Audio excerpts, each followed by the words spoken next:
My Sultan, it is said that whoever loves this world harms their afterlife, and whoever loves the afterlife harms their worldly life. My master, how should we work in this world to attain the afterlife? We can't seem to find the right balance. We say we are devoted to God, yet we can't free ourselves from worldly things, he says. As I always say, we think we are very religious and knowledgeable, but there is one thing we don't know. What does our Prophet, peace and blessings be upon him, say? He says, work for your worldly life as if you will never die, and for your afterlife as if you will die tomorrow. That's how it is. Just like the idea of one cloak, one morsel that the Jews introduced into our religion. This is not a principle of Islam. The Jews brought this into the Sufi orders so that Muslims would always remain poor. What does Allah the Almighty say in the Hadith Qudsi? He says, I love the strong Muslim. In what sense? Both physically and in terms of wealth. Isn't that so? He helps in the way of Allah.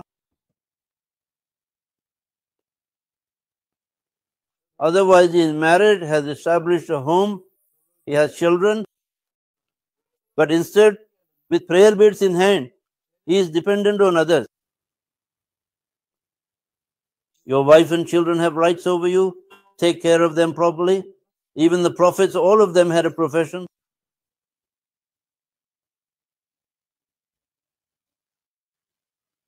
They lived off the work of their own hands.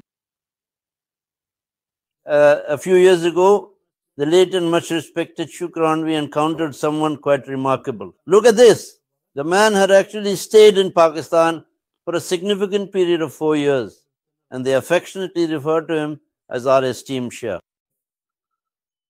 I asked one of his disciples, he had come here, you might remember, around Mazli. I asked, what does that Sheikh do for a living? He said he doesn't do any work. I asked, how does he make a living? He said, we buy everything for him. Well, there you have it.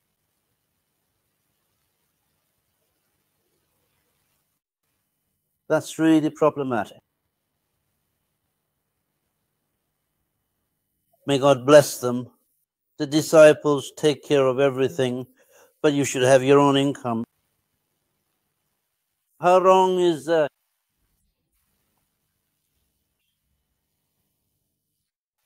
Look, our Prophet was involved in trade. Jesus, peace be upon him, was a carpenter.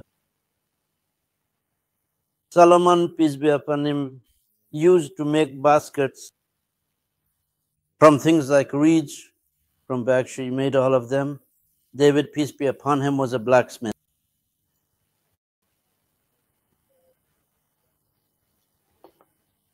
This is very, very wrong indeed.